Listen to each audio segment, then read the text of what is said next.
Alert சேனலுக்கு வருக வருக. நான் செபி ரெஜிஸ்டர்டு ஃபினான்ஷியல் அட்வைசர் கிடையாதுங்க. நான் எஜுகேஷனல் பர்பஸுக்காக என்னுடைய பர்சனல் எக்ஸ்பீரியன்ஸை நான் ஒரு 20 வருஷமாக மார்க்கெட்டில் இருக்கேன். அதை தான் உங்கள்கிட்ட ஷேர் பண்ணுறேன். நீங்கள் எந்த முடிவு எடுக்கிறதா இருந்தாலும் உங்கள் நிதி ஆலோசகரை அணுகி அதுக்கப்புறம் பணத்தை போடுறதை பற்றி முடிவு பண்ணுங்கள். நன்றி. அலார்ட் சேனலுக்கு வருக வருக. இந்த சேனலுக்கு இன்னும் நீங்கள் சப்ஸ்கிரைப் பண்ணலைன்னா தயவு செஞ்சு சப்ஸ்கிரைப் பண்ணிக்கோங்க. பெல் பட்டனையும் கிளிக் பண்ணிக்கோங்க.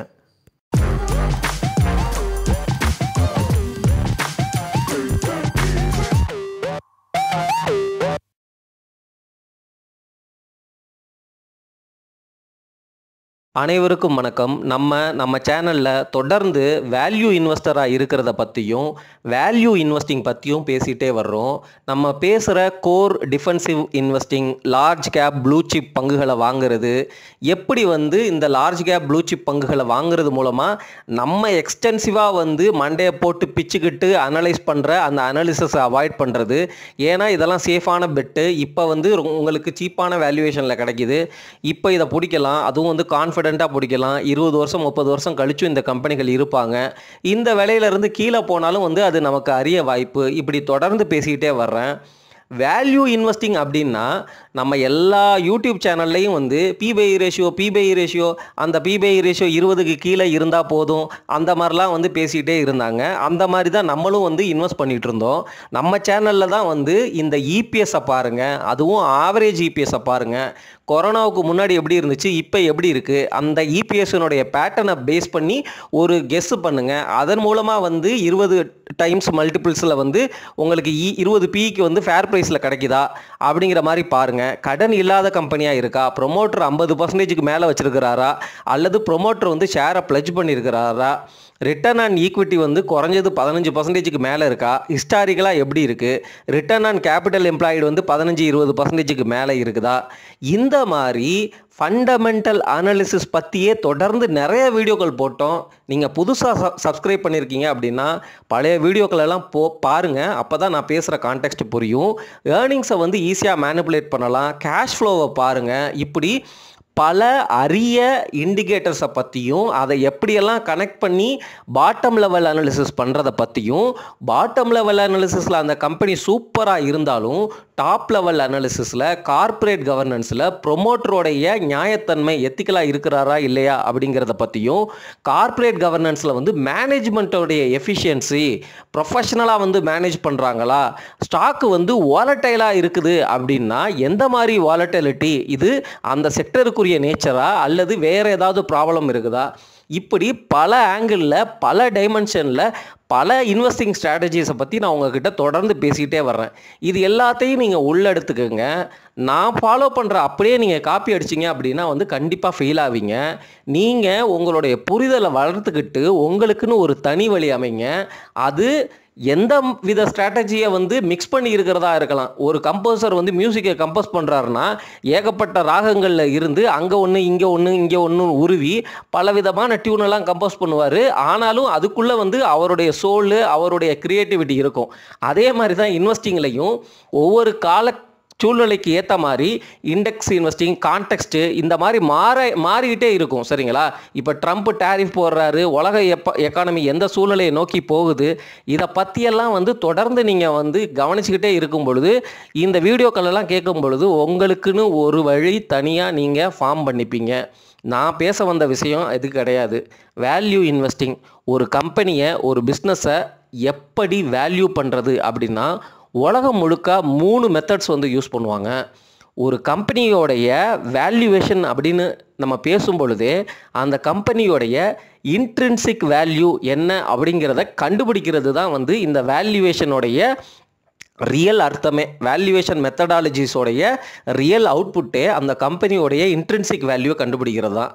ஒரு கம்பெனி அல்லது ஒரு பிஸ்னஸ் அல்லது ஒரு ஸ்டாக்கு அதனுடைய இன்ட்ரின்சிக் வேல்யூவை கண்டுபிடிக்கணும்னா அதனுடைய கேஷ் ஃப்ளோ, அதனுடைய growth எப்படி இருக்குது, growth ரேட் பாஸ்டில் எப்படி இருக்குது, எப்படி இருக்கலாம் ஃப்யூச்சரில், அதுக்கப்புறம் எந்த அளவுக்கு நமக்கு ரிஸ்க்கு எடுக்கிறோம் அந்த ஸ்டாக்கை வாங்குறது மூலமாக, அதில் அந்த ப்ரைஸில் எவ்வளவு மார்ஜின் ஆஃப் சேஃப்டி இருக்குது, இந்த மாதிரிலாம் யோசித்து அந்த கம்பெனியோடைய வேல்யூவேஷனை இன்ட்ரின்சிக் வேல்யூவாக அவுட்புட்டாக நமக்கு சொல்லுவாங்க. அதாவது என்னென்னா, ஒரு கம்பெனி இருக்குது, டிசிஎஸ்ன்னு இருக்குது. ₹3200 தான் அதனுடைய கரண்ட் ஸ்டாக் ப்ரைஸு. ஆனால் இந்த இன்ட்ரின்சிக் வேல்யூவேஷனில் ஃபஸ்ட்டு மெத்தடு வந்து டிஸ்கவுண்டட் கேஷ் ஃப்ளோ மெத்தடு. இந்த மெத்தடு தான் வந்து ரொம்ப பரவலாக யூஸ் பண்ணுற மெத்தடு. இந்த மெத்தடுமே எங்கே அப்ளை பண்ணணும், எதுக்கு அப்ளை பண்ணணும் அப்படின்னு இருக்குது. சரிங்களா? இந்த மெத்தடை கொண்டு போய் கோல்டினுடைய இன்ட்ரின்சிக் வேல்யூவை நான் கண்டுபிடிக்கிறேன் அப்படின்னு அப்ளை பண்ணிங்கன்னா அது ஒர்க் அவுட் ஆகாது. இந்த டிஸ்கவுண்டட் கேஷ் ஃப்ளோ மெத்தட் அப்படிங்கிறது எந்த ஒரு ஸ்டார்ட் அப்பாக இருக்கட்டும், ஸ்மால் கேப் கம்பெனியாக இருக்கட்டும், மிட் கேப் கம்பெனியாக இருக்கட்டும், எந்த கம்பெனிகள்லாம் வந்து இந்த கேஷ் ஃப்ளோ ஜென்ரேட் பண்ணுறாங்களோ, இந்த மாதிரி ஒரு பிஸ்னஸ் ரன் பண்ணுறாங்களோ, ஸ்டாக் மார்க்கெட்டில் இருக்கிறாங்களோ, அந்த பிஸ்னஸை வந்து நீங்கள் இன்ட்ரின்சிக் வேல்யூ கண்டுபிடிக்கிறதுக்கு இந்த டிஸ்கவுண்டட் கேஷ் ஃப்ளோ மெத்தடை யூஸ் பண்ணலாம். இந்த மெத்தட் தான் வந்து கேஷ் ஃப்ளோ, growth, ரிஸ்க் இதை பேஸ் பண்ணி உங்களுக்கு ஒரு இன்ட்ரின்சிக் வேல்யூவை வந்து சொல்லும். இந்த மெத்தட் வந்து first and top most method. ரெண்டாவது மெத்தடு வந்து ரிலேட்டிவ் வேல்யூவேஷன் மெத்தடு. ரிலேட்டிவ் வேல்யூவேஷன்னா ஒரே செக்டரில் உள்ள ஒரு ஸ்டாக்கை வாங்க போகிறீங்க அப்படின்னா அதனுடைய பிஇ எப்படி இருக்குது, அதே செக்டரில் உள்ள டாப் மோஸ்ட் கம்பெனியோடைய பிஇ அல்லது மற்ற கம்பெனிகளுடைய பிஇ எப்படி இருக்குது, அவங்களுடைய ஏர்னிங்ஸ் growth எப்படி இருக்குது, இந்த குவார்ட்டரில் எவ்வளோ growth காட்டியிருக்கிறாங்க, போன வருஷத்தை கம்பேர் பண்ணும்பொழுது இந்த வருஷம் எவ்வளோ growth காட்டியிருக்கிறாங்க, போன 5 வருஷத்தில் என்ன மாதிரி பேட்டர்னில் வந்து அவங்க growth காட்டியிருக்கிறாங்க, அவங்க கிட்ட கேஷ் ஃப்ளோ எதனா இருக்கா, எப்படி கெப்பாசிட்டி, பேசிக்காக வந்து நம்ம பேசின பேராமீட்டர்ஸ் எல்லாத்தையுமே வந்து கம்பேர் பண்ணி ரிலேட்டிவாக இந்த ஸ்டாக்கை இந்த வேல்யூவில் நம்ம வாங்குறதுக்கு பதிலாக அந்த ஸ்டாக்கை வந்து வாங்கலாமே அப்படிங்கிற மாதிரி நீங்கள் வேல்யூ பண்ணி ஒரு ஸ்டாக்கை பிடிக்கிறது. இந்த மெத்தடு உங்களுக்கு ஈஸியான மெத்தடு. ஈஸியாகவே வந்து ஒரு ஸ்டாக்கை வாங்குறதுக்கு முன்னாடி அதை விட பெட்டரான கம்பெனி சீப்பான வேல்யூவில் கிடைக்கும். இது எல்லாமே வந்து மார்க்கெட்டு வந்து தன்னுடைய சென்டிமெண்ட்னாலையும் அல்லது தன்னுடைய தவறான புரிதல்கள்னாலையும் இந்த மிஸ்டேக்ஸ் வந்து தொடர்ந்து ஸ்டாக் மார்க்கெட்டில் நடந்துக்கிட்டே இருக்கும். அதை தான் வந்து ஒரு நல்ல இன்வெஸ்டர், அதுவும் வேல்யூ இன்வெஸ்டர், விவரம் தெரிஞ்ச இன்வெஸ்டர் கரெக்டாக வந்து அனலைஸ் பண்ணிக்கிட்டே இருப்பார். அவருடைய ஸ்கில்லு வந்து ரொம்ப ஃபாஸ்ட்டாக சூப்பராக இருக்கிறதுனால அவருக்கு க்ளீனாக தெரியும். அந்த ஸ்டாக்ஸை கரெக்டான விலையில் பிடிச்சி ஹோல்டு பண்ணிப்பார். அதன் மூலமாக வந்து நிறைய லாபம் சம்பாதிப்பார். Discounted cash flow, relative valuation, இது ரெண்டாவது மெத்தட். மூணாவது மெத்தட் வந்து இந்த ஆப்ஷன்ஸ் அந்த ரிலேட்டடாக வந்து ஒரு மெத்தட் சொல்கிறாங்க. அது எப்படின்னா, ஒரு பயோடெக்னாலஜி கம்பெனி இருக்குன்னு வச்சுக்கோங்களேன். அந்த கம்பெனி வந்து பேட்டன்ட் வந்து அப்ளை பண்ணியிருப்பாங்க. அந்த பேட்டன்ட் வந்து சக்ஸஸ்ஃபுல்லாக ஆயிடுச்சு, அவங்களுக்கு அப்ரூவல் வந்தால் தான் வந்து அந்த கம்பெனியோடைய அந்த ஸ்டாக்கினுடைய விலை அந்த பிஸ்னஸுக்கு வந்து அவங்க தயாரிக்கிற ப்ராடக்ட் வந்து மார்க்கெட்டில் செல் பண்ண முடியும். ஸோ இந்த மாதிரி வந்து இருக்கிற கம்பெனிஸை எப்படி வேல்யூ பண்ணுறது அப்படிங்கிறதுக்கு தான் வந்து அந்த ஆப்ஷன் பேஸ்டு வேல்யூவேஷன் மெத்தட் அப்படின்னு வந்து சொல்லுவாங்கங்க. இந்த மூணும் தான் வந்து ஃபினான்ஷியல் மார்க்கெட்டில் வேல்யூவேஷன் மெத்தட்ஸாக வந்து எல்லாரும் யூஸ் பண்ணி ஒரு பிஸ்னஸோடைய இன்ட்ரின்சிக் வேல்யூவை கால்குலேட் பண்ணுறாங்க. ஒரு பிஸ்னஸோடைய இன்ட்ரின்சிக் வேல்யூவில் ஒரு ஸ்டாக்கை பிடிக்கிறது அப்படிங்கிறது வந்து ரொம்ப கஷ்டமான விஷயம். ஏன்னா மார்க்கெட்டில் உள்ள எல்லா நல்ல கம்பெனிகளும் எப்படி வந்து ஹை பியில் ட்ரேட் ஆகுது, இதெல்லாம் வந்து இப்போ டைட்டன்லாம் 100 பியில் இருக்குது, வாங்க முடியாதான்னு வந்து இப்போ ஏங்குறீங்க.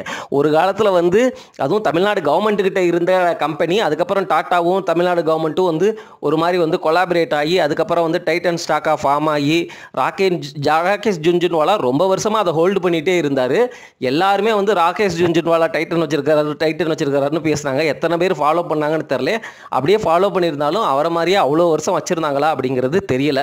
ஸோ அந்த ஆஸ்பெக்டில் நான் வந்து என்ன சொல்ல வருகிறேன் என்றால், இந்த மாதிரி லாங் டேர்ம் இன்வெஸ்டிங்கில், வேல்யூ இன்வெஸ்டிங்கில் இன்ட்ரின்சிக் வேல்யூ பிரகாரம் கிடைக்காது. பட் இருந்தாலும் உங்களுக்கு இன்ட்ரின்சிக் வேல்யூக்கு கீழே ஒரு ஸ்டாக்கு கிடைக்கிற மாதிரி இருந்துச்சுன்னா நல்ல ஸ்டாக்காக தான் இருக்கணும்.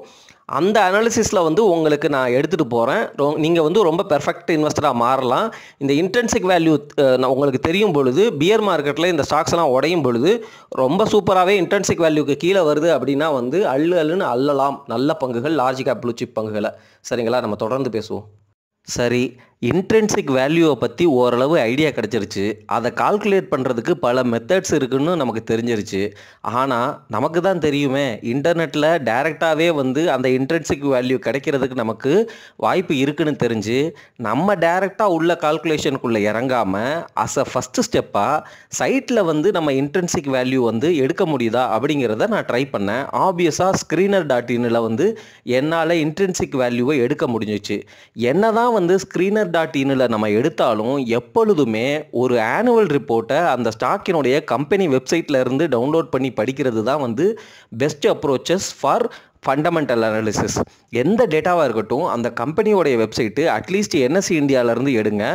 அதே சமயம் இன்ட்ரென்சிக் வேல்யூ இவங்க கால்குலேட் பண்ணியிருந்தாலும், ஸ்க்ரீனர் டாட் இன்னு கால்குலேட் பண்ணியிருந்தாலும் அவங்க எப்படி கால்குலேட் பண்ணியிருக்கிறாங்க அப்படிங்கிறதையும் கிராஸ் செக் பண்ணுறது தான் வந்து ஒரு அட்வான்ஸ்டு முதலீட்டாளரோட வேலை.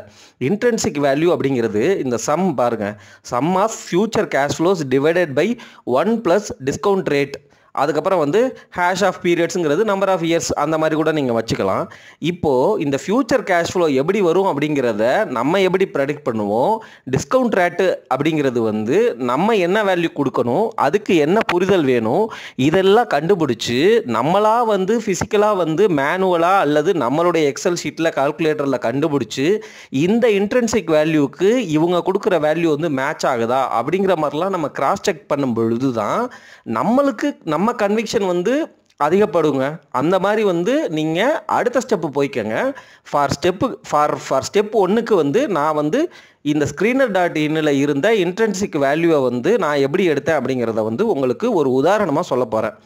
கரண்ட் ப்ரைஸ் வந்து இன்ட்ரென்சிக் வேல்யூவை விட கம்மியாக இருக்கணும். அதாவது என்னென்னா current price minus intrinsic value வந்து லெஸ் தேன் 0 இருக்குது அப்படின்னா இன்ட்ரென்சிக் வேல்யூ வந்து ஸ்டாக் ப்ரைஸை விட அதிகமாக இருக்குது அப்படிங்கிறது தான் அர்த்தம். டெப்ட் டு ஈக்விட்டி லெஸ் தேன் 0.25 இருக்கணும். 0 இருக்கிறது பெட்ரு, பட்டு லெஸ் தேன் 0.25 அப்படிங்கிற அளவுக்கு நான் வச்சுக்கிட்டேன். Price to book less than 5, price to book less than 1 அல்லது 1க்கு கீழே அப்படின்னு போட்டோன்னா எந்த கம்பெனியும் பெருசாக வரல. ஸோ அதனால் ப்ரைஸ் டு புக்கு வந்து லெஸ் தேன் 5ன்னு வச்சுக்கிறேன். இது வந்து ரொம்ப அதிகமான நம்பர். அகைன் இந்த ப்ரைஸ் டு புக்கு அப்படின்னு பார்த்தீங்கன்னு வச்சுக்கோங்களேன், பிஇ வந்து ரொம்ப கம்மியாக இருக்கும். ஃபார் எக்ஸாம்பிள் வந்து இன்ஃபோசிஸ்க்காக இருக்கட்டும், விப்ரோவுக்காக இருக்கட்டும். ஆனால் ப்ரைஸ் டு புக்கு அப்படிங்கிறது ஜாஸ்தியாக தான் இருக்கும். புக் வேல்யூ அப்படிங்கிறது வந்து எப்போ இம்பார்ட்டன்ஸ் பெறும் அப்படின்னா, ஒரு கம்பெனி திவாலாக போகுது, அதனுடைய சொத்துக்களை விற்று அதனுடைய ஷேர் ஹோல்டருக்கு டிஸ்ட்ரிபியூட் பண்ண போகிறாங்க, அந்த கம்பெனினால் வந்து ரன் பண்ண முடியல அப்படிங்கிற சிச்சுவேஷனில் ப்ரைஸ் டு புக் அப்படிங்கிறது ரொம்ப முக்கியத்துவம் பெறும். அதே சமயம் பேங்கிங் அண்ட் ஃபினான்சியல் இந்த செக்டரில் உள்ள ஸ்டாக்கை பிடிக்கிறீங்க அப்படின்னா வந்து ப்ரைஸ் டு புக் வேல்யூங்கிறது இம்பார்ட்டன்ஸ் பெறும். சரிங்களா? ஸோ அதனுடைய ஹிஸ்ட்ரி அந்த டீட்டெயில்ஸ் எல்லாம் அனலைஸ் பண்ணி அதை பேஸ் பண்ணி நம்ம வந்து ஸ்டாக்கை பிடிப்போம். இது தொடர்ந்து பேசுகிற விஷயம்தான். அதே போல் market capitalisation greater than 5,000 crore அப்படிங்கிற மாதிரி 10,000 crore இருக்கிறது தான் வந்து ஓரளவு ஸ்டாண்டர்ட் அப்படிங்கிறது என்னுடைய பர்சனல் வியூ. அதனால் வந்து 5,000 crore அப்படின்னு போட்டு எடுத்துட்டேன். ப்ரொமோட்டர் வந்து ப்ளஜ்டு பர்சன்டேஜ் வந்து 5%க்கு லெஸ்ஸாக வந்து ப்ளஜ் பண்ணியிருக்கணும். அதே போல் ஆவரேஜ் ரிட்டர்ன் ஆன் ஈக்விட்டி வந்து 5 இயர்ஸுக்கு வந்து கிரேட்டர் தேன் 10 இருக்கணும். 10ங்கிறது ரொம்ப கம்மியான நம்பர். 15 வச்சேன், 20 வச்சேன், கம்பெனிஸ் பெருசாக லிஸ்ட் ஆகலை. ஸோ அதனால் 10ன்னு குறைச்சிக்கிட்டேன். நான் ஜஸ்ட்டு வந்து இன்ட்ரென்சிக் வேல்யூவை பற்றி பேசுகிறதுக்காக இந்த க்ரைட்டீரியாவை செட் பண்ணியிருக்கிறேன். இந்த க்ரைட்டீரியாவை நீங்கள் நல்லா புரிஞ்சுக்கிட்டு அதுக்கு உங்களுடைய கன்விக்ஷனுக்கு ஏற்ற மாதிரி நீங்கள் ஃபைன் டியூன் பண்ணிக்கணும். ஆப்ரேட்டிங் கேஷ் ஃப்ளோ வந்து 3 வருஷத்தில் வந்து 1000 கோடியாக இருக்கணும், அட்லீஸ்ட் கிரேட்டர் தானே இருக்கணும். அந்த மாதிரி வந்து நான் வச்சுட்டு பார்த்தப்போ ஒரு 25 to 30 ஸ்டாக் லிஸ்ட் ஆச்சு. அதில் எனக்கு ஃபெமிலியராக தெரிஞ்ச 2 நேம் அப்படின்னா நாட்கோ, பிர்லா சாஃப்ட்டை பற்றி எனக்கு தெரியாது. ஆனால் பிர்லா சாஃப்ட்டை பற்றி நம்ம தொடர்ந்து கேள்விப்பட்டுகிட்டே வர்றோம். ஸோ பிர்லா சாஃப்ட்டையும் நாட்கோவையும் நான் வந்து அதனுடைய இன்ட்ரென்சிக் வேல்யூ பார்க்கும் பொழுது கம்மியாக இருக்குது ஸ்டாக் ப்ரைஸு அப்படிங்கிறதுனால அதனுடைய இந்த 2 ஸ்டாக்கை வந்து நான் பிக் பண்ணிட்டேன். சரிங்களா? இப்போ இந்த 2 ஸ்டாக்குமே வந்து ஸ்மால் கேப் கம்பெனிகள். சரிங்களா? நாட்கோவாக இருக்கட்டும், பிர்லா சாஃப்டாக இருக்கட்டும், ஸ்மால் டு மிட் கேப் அந்த ரேஞ்சுக்குள்ளே ஸ்மால் கேப்னே வச்சுக்கலாம். ஏன்னா வந்து மார்க்கெட் கேப் எவ்வளோ இருக்குது அப்படிங்கிறத நம்ம வந்து பார்த்துடலாம். பட் அகைன் நாட்கோலாம் ஸ்மால் கேப் கம்பெனி தான். இப்போது நம்ம சேனலில் நம்ம தொடர்ந்து லார்ஜ் கேப் ப்ளூ சிப் பங்குகளை மட்டுமே பேசிட்டு வர்றோம். நான் முன்னாடியே சொல்லிட்டேன், லார்ஜ் கேப் ப்ளூ சிப் பங்குகளில் நான் பொசிஷனை வந்து ஆல்ரெடி ஓரளவு எடுத்துட்டேன். இனிமேலும் கரெக்டாச்சு என்கிட்ட காசு இருந்துச்சு அப்படின்னா, இனிமேல் டிப்ளாய் பண்ணுறதுக்கு என்கிட்ட காசு இல்லை. ஒருவேளை காசு இருந்தால் நான் இதுவரைக்கும் வாங்காத லார்ஜ் கேப் ப்ளூ சிப் பங்குகள் கரெக்டாச்சுன்னா அதை பிடிப்பேன்.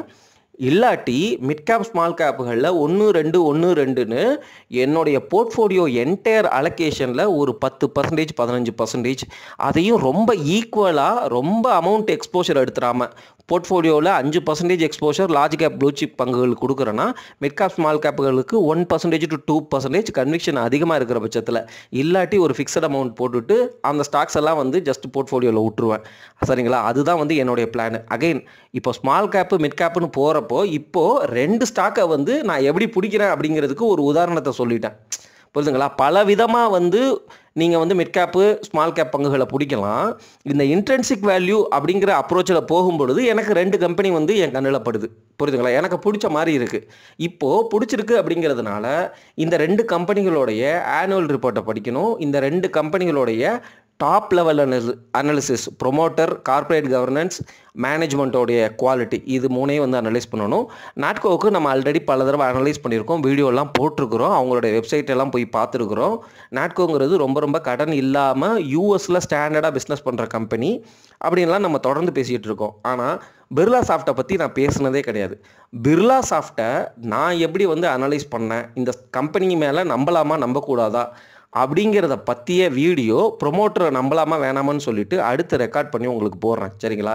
ஏன்னா உங்களை மாதிரியே தான் நானும் அஸ்யூம் தட் பிர்லா சாஃப்ட் அப்படிங்கிற கம்பெனி நீங்கள் இப்போ தான் ஃபஸ்ட்டு டைம் கேள்விப்படுறீங்க. அப்போது இந்த கம்பெனியை நம்பலாமா நம்பக்கூடாதா, நமக்கு முக்கியமாக தெரிய வேண்டிய விஷயம் அந்த ப்ரொமோட்டரை நம்பலாமா நம்பக்கூடாதா, இதை எப்படி கண்டுபிடிக்கிறது அப்படின்லாம் கொஸ்டின் கேட்டிங்க. இது ரொம்ப ரொம்ப ட்ரிக்கியான டாப்பிக்கு. நான் இதுக்கு உதாரணத்தை வந்து ஆல்ரெடி நான் லைவ்லலாம் நிறையா தடவை பேசிட்டேன். பட் இருந்தாலும் நான் என்ன பண்ணேன் அப்படிங்கிறத உங்களுக்கு அடுத்த வீடியோவில் சொல்கிறேன். இந்த வீடியோவில் எனக்கு நாட்கோவும் பிர்லா சாஃப்ட்டும் இன்ட்ரின்சிக் வேல்யூவோட கம்மியாக இருந்ததுனால இந்த பேராமீட்டர்ஸ்லாம் வந்து மேட்ச் ஆகி மேலே வந்ததுனால நாட்கோவுக்கும் கடன் இல்லை, பிர்லா சாஃப்ட்டுக்கும் கடன் இல்லை, மார்க்கெட் கேபிட்டலைசேஷன் 5000 கோடி 10,000 கோடி அந்த மாதிரி பிளட்ஜு கிடையாது. ஸோ இந்த பேராமீட்டர்ஸில் ஓரளவு டீசெண்டான ஸ்டாக்காக எனக்கு தெரிஞ்ச நேம்ஸாக இருக்கிறதுனால இந்த 2 ஸ்டாக்கை எடுத்து இந்த 2 ஸ்டாக்கினுடைய மற்ற பேராமீட்டரை வந்து நான் அனலைஸ் பண்ண போகிறேங்க. சரி, இந்த 2 ஸ்டாக்கில் நம்ம இன்வெஸ்ட் பண்ணலாமா வேணாமா அப்படிங்கிறத முடிவெடுக்கணும். அதுக்கு பல அனாலிசிஸ்லாம் பண்ணணும். அதை பற்றி உங்கள்கிட்ட ஆல்ரெடி பேசிட்டேன். நான் பண்ண சில குட்டியான அனாலிசிஸை உங்ககிட்ட இந்த வீடியோ பதிவில் தொடர்ந்து ஷேர் பண்ணுறேன். பிர்லா சாஃப்ட்டை பற்றி நம்ம இது வரைக்கும் பேசுனது கிடையாது. நாட்கோவா பல தடவை பேசிட்டோம், பல வீடியோக்களும் போட்டிருக்கோம். அதை பற்றி பாருங்கள். இப்போது பிர்லா சாஃப்ட்டை பற்றி நல்ல விதமாக நம்ம எடுக்கணுமா வேணாமா, இன்வெஸ்ட் பண்ணணுமா வேணாமா அப்படிங்கிறத முடிவு பண்ணுறதுக்கு பேசிக் பேராமீட்டர்ஸ் பார்த்துட்டேன். மார்க்கெட் கேப்பு ஒரு 10,000 கோடி இருக்கிறாங்க, 18 பியில் தான் வந்து ட்ரேட் ஆகுறாங்க. அவங்களுடைய ஸ்டாக் ப்ரைஸ் பேட்டர்னை பார்த்தாலும் இப்போ ஒரு நல்ல கிராஷ் ஆகி ஒரு சப்போர்ட் ஜோனில் இருக்கிற மாதிரி தெரியுது. இதுக்கு கீழே போகலாமா, ஆப்வியஸாக யாராலும் எக்ஸாக்டாக ப்ரெடிக்ட் பண்ண முடியாது. But at the same time நல்லாவே கரெக்டாக இருக்கிறாங்க. அவங்களுடைய ROE வந்து 22, ROC 29, dept to equity 0.04, return on assets 17.4, இப்படி எல்லா பேராமீட்டருமே ஓரளவு வந்து நல்லா தான் இருக்கிற மாதிரி இருக்குது. ப்ரைஸ் டு புக்கும் வந்து 3 இருக்குது. என்ன தான் வந்து நம்ம பாட்டம் லெவல் அனாலிசிஸில் நல்லா பண்ணாலும் டாப் லெவல் அனாலிசிஸில் நல்லா பண்ணுறாங்களா இல்லையா அப்படிங்கிறத நான் நெக்ஸ்ட் போகிற வீடியோக்களில் தெரிஞ்சுக்கங்க. அதுதான் வந்து நமக்கு இம்பார்ட்டன்ட். அதுக்கப்புறம் தான் பாட்டம் லெவல் அனாலிசிஸ்க்கே போகணும். அதனால் இந்த பாட்டம் லெவல் அனாலிசிஸில் இன்ட்ரின்சிக் வேல்யூவில் நமக்கு கிடைச்ச 2 ஸ்டாக்கில் ஒரு ஸ்டாக்கை வந்து பேசிக் பேராமீட்டர் செக் பண்ணும்பொழுது ஸ்டாக் ப்ரைஸ் கரெக்ஷனையும் பார்க்கும்பொழுது ரொம்ப இம்ப்ரெசிவாக தெரியுது. சரிங்களா? நம்ம தொடர்ந்து அடுத்த விஷயங்களை வந்து பார்ப்போம். இதனுடைய இன்ட்ரின்சிக் வேல்யூ என்ன, இதனுடைய கரண்ட் ப்ரைஸ் என்ன, எப்படி கேஷ் ஃப்ளோலாம் இருக்குது அப்படிங்கிறத பற்றி இன்னும் ஒரு லெவல் ஆஃப் அனாலிசிஸ் வந்து நம்ம பண்ணுவோம். ஸோ உங்களுக்கு புரிஞ்சிருச்சுங்களா நான் எப்படி அனலைஸ் பண்ணுறேன், எப்படி ஒரு ஸ்டாக்கை வந்து நம்புகிறேன் ஃபஸ்ட்டு அப்படிங்கிறது. எனக்கே வந்து தெரியாத ஒரு கம்பெனி பிர்லா சாஃப்ட்டு எனக்கு தெரிய வருது. இந்த கம்பெனியோடைய ப்ரொமோட்டரை பற்றி, டாப் லெவல் அனாலிசிஸை பற்றி எப்படி கண்டுபிடிக்கிறது, நான் என்ன அனலைஸ் பண்ணேங்கிறத அடுத்த வீடியோவில் போடுறேன். பாட்டம் லெவல் அனாலிசிஸில் ஓரளவு கடன் இல்லை, எல்லா பேராமீட்டர்ஸும் நான் வந்து நல்லா இருக்கிற மாதிரி இருக்குது. அதுக்கப்புறம் வந்து பேலன்ஸ் ஷீட்டு, அவங்களுடைய cash flow from operations, operating profit margin, இது எல்லாத்தையுமே நான் வந்து பார்த்தேன். சரிங்களா? நம்ம ஃபண்டமெண்டல் அனாலிசிஸில் பேசின விஷயங்கள் எல்லாமே வந்து ஓரளவு கவர் பண்ணிடுவேன் நான் தொடர்ந்து பேசிகிட்டு இருக்கிறதுனால. அது எல்லாமும் பார்க்குறப்போ ஓகே எனக்கு ஓரளவு கம்ஃபர்டபுளாக தெரியுது அப்படிங்கிற மாதிரி நான் வந்து ஒரு கன்க்ளூஷன் வந்துட்டேன். நீங்கள் நம்ம ஃபண்டமெண்டல் அனாலிசிஸில் போட்ட வீடியோக்களையும் மற்ற வீடியோக்களையும் பார்த்துட்டு அதை எல்லாத்தையும் நோட் பண்ணி வச்சுட்டு அந்த பேராமீட்டர் ஓரளவு புரிஞ்சுக்க ட்ரை பண்ணுங்கள். அதுக்கப்புறம் வந்து நீங்களும் வந்து இதே மாதிரி வந்து போய் டீட்டெயில்ஸாக அனலைஸ் பண்ணுங்கள். என்னுடைய நோக்கம் உங்களாலேயும் ஒரு அலாட் மணி சேனலை கிரியேட் பண்ண முடியணும். சரிங்களா? நீங்களும் நானும் வந்து ஃபஸ்ட்டு ஈக்குவலாக சேம் நாலேஜ் லெவல் அப்படின்னு வந்துட்டோம் அப்படின்னா ஐ எம் வெரி ஹாப்பி. என்னால் வந்து நிறைய அலாட் மணி சப்ஸ்கிரைபர்ஸை வந்து அலாட் மணி சேனல் கிரியேட்டர்ஸ் மாதிரி ஆக்கினேன் அப்படிங்கிற ஒரு என்ன சொல்கிறது ஆத்மார்த்த திருப்தி. சரிங்களா? அவ்வளவுதான். சரி, இப்போ பிர்லா சாஃப்ட்டுக்கு பாட்டம் லெவல் அனாலிசிஸில் இந்த பேசிக் பேராமீட்டர்ஸ் எல்லாம் நல்லா இருக்குது. இன்ட்ரின்சிக் வேல்யூ என்ன, அது என்ன சொன்னிச்சு, மற்ற டீட்டெயில்ஸை வந்து தொடர்ந்து பேசலாம். பிர்லா சாஃப்டோடைய கரண்ட் ப்ரைஸ் வந்து எவ்வளோ இருக்குது? ரூ. 372 இருக்குது. பிஇ 17.98, மார்க்கெட் கேப்பு 10,332 கோடி, டிவிடெண்ட் ஈல்டு 1.75% தர்றாங்க. நெட் ப்ராஃபிட் வந்து இந்த குவார்ட்டரில் வந்து 116 கோடி பண்ணியிருக்கிறாங்க. ஆனால் குவார்ட்டர் ஆன் குவார்ட்டரில் வந்து க்ரோத் பெருசாக இல்லை, சரிங்களா? சேல்ஸு வந்து 1362 கோடிக்கு குவார்ட்டரில் பண்ணி அதில் 116 கோடி தான் லாபம் எடுக்கிறாங்க. ஸோ 10% கூட வந்து அவங்களால சேல்ஸை வந்து நெட் ப்ராஃபிட்டாக கன்வெர்ட் பண்ண முடியல அப்படிங்கிற ஒரு நியூஸையும் நான் வந்து உணர்ந்து கொள்கிறேன். ஆர்ஓசி வந்து 29, கரண்ட் புக் வேல்யூ, அதாவது என்னென்னா கரண்ட் ஸ்டாக் ப்ரைஸ் வந்து 3.17 அப்படிங்கிற புக்கில் வந்து ட்ரேட் ஆகுது. கேஷ் ஃப்ளோ அந்த இதில் வந்து பார்க்கும்பொழுது 10 வருஷம் ஃப்ரீ கேஷ் ஃப்ளோ அப்படின்னு பார்த்தோம்னா 2804 கோடி, சரிங்களா? இதில் நம்ம இன்ட்ரென்சிக் வேல்யூ அப்படின்னு பார்க்கும்பொழுது 405 ரூபா இன்ட்ரென்சிக் வேல்யூ. இது வந்து டிஸ்கவுண்டட் கேஷ் ஃப்ளோ மெத்தடில் வந்து அவங்க கால்குலேட் பண்ணாங்க அப்படின்னு நம்ம எடுத்துக்குவோம். ஆனால் இந்த 405 ரூபாயோட 372 ரூபா கம்மியாக இருக்குது. நல்ல கம்பெனி, எல்லா பேராமீட்டரும் ஒத்து வருது. அப்போ டாப் லெவல் அனாலிசிஸ் பண்ணிவிட்டு நீங்கள் அடுத்து ரிலேட்டிவாக வந்து இந்த ஸ்டாக்கை வந்து மற்ற ஐடி கம்பெனிஸோடையும் கம்பேர் பண்ணணும். அந்த ரெண்டாவது இன்ட்ரென்சிக் வேல்யூ நம்ம பேசணும்ல, ரிலேட்டிவ் அந்த மெத்தட் வேல்யூவேஷன் மெத்தடையும் நீங்கள் வந்து அப்ளை பண்ணி பிடிக்கும் பொழுது நீங்கள் சூப்பராக பிடிப்பீங்க. ஆனால் நீங்கள் ஃபண்டமெண்டல் அனாலிசிஸ் பிளேலிஸ்ட்லாம் பார்த்துட்டு இந்த பேராமீட்டர்லாம் கற்றுக்கிட்டு நான் சொன்ன பேராமீட்டர்ஸ் எல்லாமே நீங்கள் வந்து கற்றுக்கிட்டு அப்ளை பண்ணாலும் உங்களுடைய மார்ஜின் ஆஃப் சேஃப்டி குவாலிட்டி சர்க்கிள்குள்ளே நல்லா டைட் பண்ணிட்டீங்க அப்படின்னு அர்த்தம். ஆனாலும் நம்ம இன்னும் வந்து மிகப்பெரிய எக்ஸ்பர்ட் அளவுக்கு போக ட்ரை பண்ணுறோம். இன்னமும் அப்போ நிறையா பேராமீட்டர் இருக்கும். ஸோ நான் இது வரைக்கும் பேசின விஷயங்களையே அட்லீஸ்ட் நீங்கள் வந்து மெமரைஸ் பண்ணி அல்லது ப்ராக்டிஸ் பண்ணி ஓரளவு வந்து அந்த நாலேஜை வந்து நீங்கள் கொண்டு வாங்க. அப்போ தான் வந்து ஃபெயிலியர் ரேட்டு கம்மியாகும், புரியுதுங்களா? இப்போ நம்ம எடுத்துருக்கிறதுலையுமே வந்து பார்த்திங்க அப்படின்னா ஒரு சாதாரண ரீட்டைல் இன்வெஸ்டரை விட ஒரு எத்தனை பர்சன்டேஜ் அட்வான்ஸ் ஆகிருப்போம்? ஒரு 10-20% அட்வான்ஸ் ஆகிருப்போமா? அவ்வளவுதான். இன்னும் 80% கேப் இருக்குது. அப்போது macro economic situation, US, policy டெசிஷன்ஸு, இது எல்லாத்தையும் கம்பேர் பண்ணி வயர் பண்ணி நீங்கள் பிடிக்கும் பொழுது ரியல் இன்வெஸ்டராக மாறுவீங்க. எங்கே வேல்யூ இருக்குது அப்படின்னு பார்ப்பீங்க. தொட்டதெல்லாம் பொண்ணாக மாறும், புரியுதுங்களா? 100 ஸ்டாக்கு தொடுறீங்க அப்படின்னா வந்து 90 ஸ்டாக் வந்து பொண்ணாக மாறும். 10% தான் வந்து லாஸ் வரும். அந்த அளவுக்கு வந்து ரொம்ப ரிச்சாக மாறுவீங்க. ஸோ ரியல் இன்வெஸ்டராக மாறுவீங்க, அதுதான் நோக்கம். ஸோ இந்த இடத்துல பிர்லா சாஃப்ட் அப்படின்னு பார்க்கும்பொழுது உங்களுக்கு வந்து நான் டீட்டெயில்ஸ் எல்லாம் சொல்லிட்டேன். இதை ரிலேட்டிவ் வேல்யூவேஷன் மெத்தடில் வந்து கம்பேர் பண்ணிக்கங்க அப்படிங்கிறதையும் சொல்லிட்டேன். டெப்ட் இல்லை, ஆர்ஓஇ வந்து ஆர்ஓசி எல்லாமே நல்லா இருக்குது. இதையே நாட்கோ ஃபார்மாக்கு பார்க்கும்பொழுது நம்ம கரண்ட் வேல்யூ வந்து 826 ரூபா இருக்குது. 750 ரூபாலாம் போச்சு, ரொம்ப நாளாக கீழே கடந்துச்சு. நீங்கள் பிடிச்சிங்களா அப்படின்னு தெரில. இன்னமும் வந்து வேல்யூவேஷன் ஜோனில் தான் இருக்குது அப்படின்னு சொல்லி financial experts like Anand Srinivasan சொல்கிறாரு. ஆனாலும் நம்ம புரிஞ்சிக்க வேண்டிய ஒரு விஷயம், நான் பேசுகிற 2 ஸ்டாக்குமே வந்து 10,000 மார்க்கெட் கேப்பா? நாட்கோ ஃபார்மாவுக்கு 14,000 கோடி, 14,792 கோடி மார்க்கெட் கேப்பு, பிர்லா சாஃப்ட்டுக்கு 10,000. ஸோ கிட்டத்தட்ட ஸ்மால் கேப் கம்பெனிகள் தான் இவங்க 2 பேரும். அப்போது ஸ்மால் கேப் கம்பெனிகள்னு நான் பேசுகிறதுனால, பாசிட்டிவாக பேசுகிறதுனால நான் உடனே 5% போர்ட்ஃபோலியோவில் வச்சுப்பேன்னு நினைக்கிறீங்களா? கிடையாது. அப்படியே வச்சுருந்தாலும் நான் அதை உங்ககிட்ட சொல்ல மாட்டேன். ரீசன் வந்து என்னென்னா, நம்ம தொடர்ந்து சொல்லிட்டோம், இண்டஸ்இண்ட் பேங்காக இருக்கட்டும், டாடா மோட்டார்ஸாக இருக்கட்டும், அவங்க லார்ஜ் கேப் கம்பெனிகளாக இருந்தாலுமே அவங்களுடைய வாலட்டாலிட்டி, அவங்களுடைய தன்மையை புரிஞ்சுக்கோங்க. அதுதான். ஸ்மால் கேப்னாலும் நீங்கள் தன்மையை புரிஞ்சுக்கோங்க. அது ரிஸ்க் ஜாஸ்தி, அதுக்கு வந்து மேலே எழும்புறதுக்கு வருஷ கணக்குகள் ஆகலாம். லார்ஜ் கேப்பு அட்லீஸ்ட் உங்களுக்கு ஆல் டைம் ஹையை பிரேக் பண்ணி மேலே போயிடும். ஆனால் ஸ்மால் கேப் பங்குகள் கீழே விழுந்துச்சுன்னா எந்திரிக்காது, அல்லது எந்திரிக்கிறதுக்கு 15 வருஷம் ஆகும். நீங்கள் உங்கள் வெறுத்தே போயிடுவீங்க, அந்த மாதிரி இருக்கும். ஸோ இந்த மாதிரி ஸ்மால் கேப் பங்குகள் நமக்கு பாசிட்டிவாக தெரிஞ்சாலும் எவ்வளவு போர்ட்ஃபோலியோவில் அலோகேட் பண்ணுறீங்க, portfolio sizing and allocation very very very very important. ஏன்னா நீங்கள் you are taking high risk. அந்த ஹை ரிஸ்க் எடுக்கிற இடத்துல நல்லா ரிசர்ச் பண்ணி தான் எடுக்கணும்.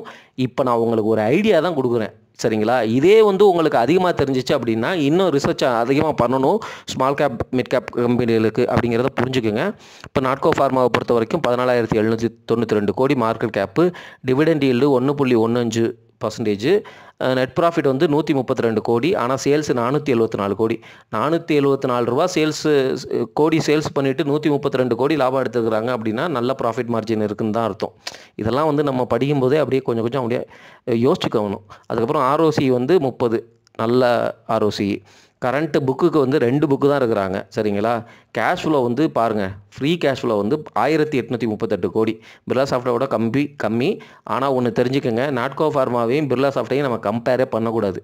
நாட்கோ ஃபார்மா செக்டரில் உள்ள கம்பெனி. அதை இந்த அனாலிசிஸ்க்கு அப்புறம் அந்த செக்டரில் உள்ள ரிலேட்டிவ் கம்பெனிஸோடைய ரிலேட்டிவ் வேல்யூவேஷன் மெத்தட் பார்க்கணும். பிர்லா சாஃப்ட்டை ஐடி செக்டரில் உள்ள ரிலேட்டிவ் வேல்யூவேஷன் மெத்தட் பார்க்கணும்.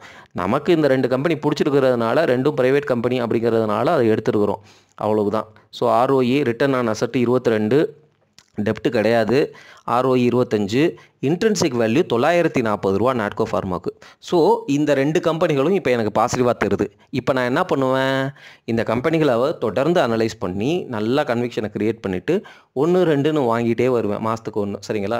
ஸோ இந்த ஸ்டாக்கை வந்து இப்போ நான் அப்சர்வ் பண்ண ஆரம்பிப்பேன். ஸோ ஓரளவு மார்க்கெட்டில் இந்த ஸ்டாக்கை பற்றி நியூஸ் வந்துச்சு அப்படின்னா வந்து அதை தொடர்ந்து கேட்பேன். மேனேஜ்மெண்ட் என்ன பேசுகிறாங்கன்னு கேட்பேன். அப்போ வந்து ஓரளவு கன்விக்ஷன் வரும்.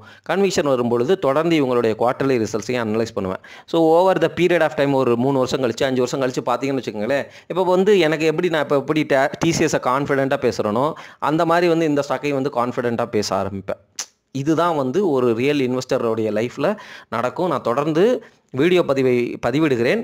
இன்ட்ரின்சிக் வேல்யூவை பேஸ் பண்ணி நம்ம எப்படி ஸ்டாக்கை கண்டுபிடிக்கிறது அப்படிங்கிறத இந்த வீடியோவில் உங்கள்கிட்ட சொன்னேன். இது ரொம்ப லென்த்தியான வீடியோ. ஐ டோன்ட் நோ எவ்வளோ பேர் பார்க்க போகிறீங்கன்னு தெரில. என்னால் வந்து வியூ கவுண்ட் வந்து அதிகமாக லென்த்தாக போட்டாலும் வியூ கவுண்ட் கம்மியாக போகுது. I don't know what to do. இன்னும் சொல்ல வேண்டிய விஷயங்கள் நிறைய இருக்குது. ஸோ நன்றி.